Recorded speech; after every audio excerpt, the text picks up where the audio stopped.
इंदौर के पास मुहू में major rank के 2 अफसरों और उनके महिला मित्रों के साथ लूटपाट और बदसलूकी की घटना सामने आई है। पुलिस के मुताबिक ये दोनों अफसर महू आर्मी कॉलेज में ट्रेनिंग के लिए आए थे। मंगलवार को रात दोनों अफसरों ने किराए पर कार मंगवाई और 2 महिला मित्रों के साथ जाम गेट की ओर घूमने चले गए थे। कार फायरिंग रेंज के पास खड़ी थी और इसी समय पिस्टल, चाकू और डंडे लेकर आए 8 बदमाशों ने कार को चारों तरफ से घेरा।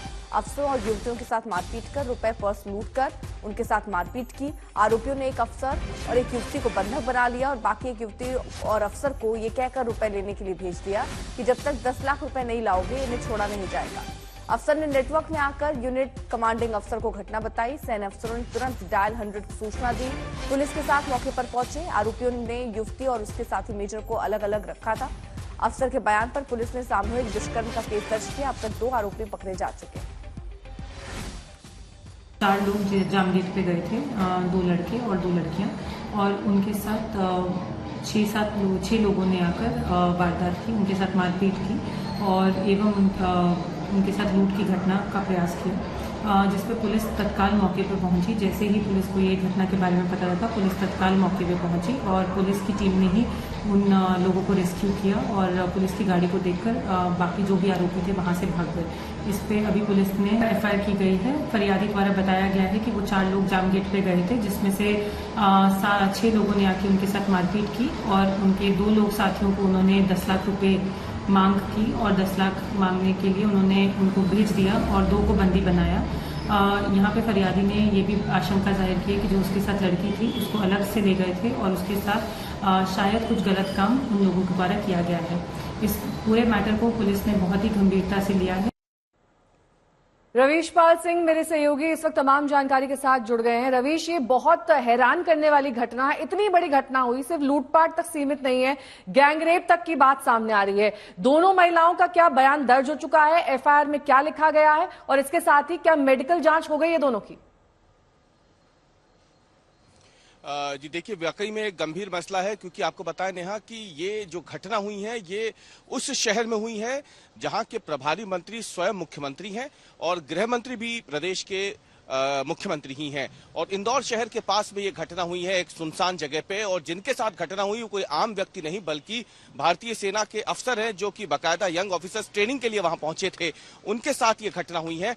और जो अभी तक की खबर आई है, कुछ देर पहले ही वहां पे जो एसपी हैं उन्होंने पत्रकारों से बात करते हुए बयान दिया है कि जो एफआईआर दर्ज की गई है उस एफआईआर में बाकायदा रेप की धाराएं जो हैं वो जोड़ी गई है। धारा 376 भी जो है वो जोड़ी गई है एफआईआर में, क्योंकि जो फरियादी पक्ष है उन्होंने अपने बयान में ये कहा है, अपने कथन में ये कहा है कि उनके साथ जो महिला मित्र थी उनके साथ न केवल छेड़खानी हुई बल्कि उनमें से एक महिला मित्र को जो है वो सुनसान इलाके में भी लेके गए थे और उसके साथ गलत काम उन्होंने शायद किया हो, ये उन्होंने बात कही, जिसके बाद पुलिस ने इसमें धारा 376 भी जोड़ी है। हालांकि जो पीड़िता है अभी उसके कथन नहीं हो पाए हैं पुलिस के मुताबिक, अभी उसका बयान नहीं हो पाया है, लेकिन बाकी जो फरियादी हैं वहां पे मौके पे मौजूद थे, जिनके साथ जो आर्मी के ऑफिसर हैं जिनके साथ पहले लूट हुई है, मारपीट हुई है, उनके बयान दर्ज हो गए और उनके बयान के आधार पर ही ये एफआईआर दर्ज की गई है। लेकिन ये मामला इसलिए ज्यादा बड़ा हो जाता है नेहा, क्योंकि ये इंदौर शहर की बात है, वो इंदौर शहर जिसे मिनी मुंबई कहा जाता है और माना जाता है कि एक तेजी से आगे बढ़ता हुआ शहर है, इकलौता ऐसा शहर है देश का जहां पे आईआईटी और आईआईएम जैसे 2 बड़े संस्थान एक साथ मौजूद हैं। इसके अलावा आईटी एजुकेशन के मामले की बात हो, आईटी कंपनियों की बात हो या फिर युवा वर्ग के चहेते पर शहर की बात हो मध्य प्रदेश में, तो वो इंदौर शहर उनका विकल्प होता है। उसी इंदौर शहर से करीब करीब 50 किलोमीटर दूर जाम गेट जो कि पिकनिक स्पॉट है, लेकिन देर रात वो एक सुनसान इलाका बन जाता है, वहां पे इस घटना को अंजाम दिया गया है। फिलहाल पुलिस ने आरोपियों की पहचान कर ली है, 2 आरोपी इसमें पुलिस ने हिरासत में ले भी लिए हैं। इनके पुराना आपराधिक रिकॉर्ड भी रहा है जिनके खिलाफ ये मामला दर्ज हुआ है, जिन पे आरोप है इस पूरे मामले में। लेकिन पूरा प्रशासन जो है इस समय इस पूरी घटना में एक तरीके से झोंक दिया गया है इंदौर का, और ये पता लगाने की कोशिश की जा रही है आखिरकार क्या सर्कमस्टेंसेस, क्या हालात रहे होंगे जब देर रात इस घटना को अंजाम दिया गया। फिलहाल सरकार की तरफ से इस पर अब तक कोई प्रतिक्रिया नहीं आई है, लेकिन विपक्ष जमकर हमला कर रहा है और सवाल पूछ रहा है कि जिस शहर की जिम्मेदारी बतौर प्रभारी मंत्री मुख्यमंत्री के ही पास है, उसी शहर में इस तरीके की घटना हो जाना कई बड़े सवाल। विपक्ष जो है वो निशाना साधते हुए नजर आ रहा है। जीतू पटवारी क्या कह रहे हैं, उन सबने खास बातचीत की, जरा वो भी सुनिए। आर्थिक राजधानी कहे जाने वाले इंदौर से सटे जाम गेट में आर्मी के 2 अफसरों के साथ लूट होती है और उस समय उनके साथ मौजूद महिला मित्रों में से एक के साथ गैंगरेप की घटना भी हुई है। पुलिस ने इस मामले में 2 आरोपियों को फिलहाल गिरफ्तार कर लिया है, लेकिन कांग्रेस जमकर हमला कर रही है इस पूरे मामले को देखते हुए। इस वक्त हमारे साथ मौजूद है मध्य प्रदेश कांग्रेस के अध्यक्ष जीतू पटवारी। आपके अपने शहर के पास की यह घटना जो और आर्मी अफसर हैं वो जो जिनके साथ ये घटना हुई है और उनके साथ उनकी महिला मित्र के साथ रेप की पुष्टि। जंगल राज क्या होता है वो मध्य प्रदेश में अब देखने को मिल रहा है। प्रदेश के मुख्यमंत्री खुद गृह मंत्री है। सबसे ज्यादा बलात्कार देश में कहीं किसी एक राज्य में होता है तो मध्य प्रदेश में होता है। अब आर्मी के अफसर भी सुरक्षित नहीं बचे। कैसा प्रदेश है मेरा।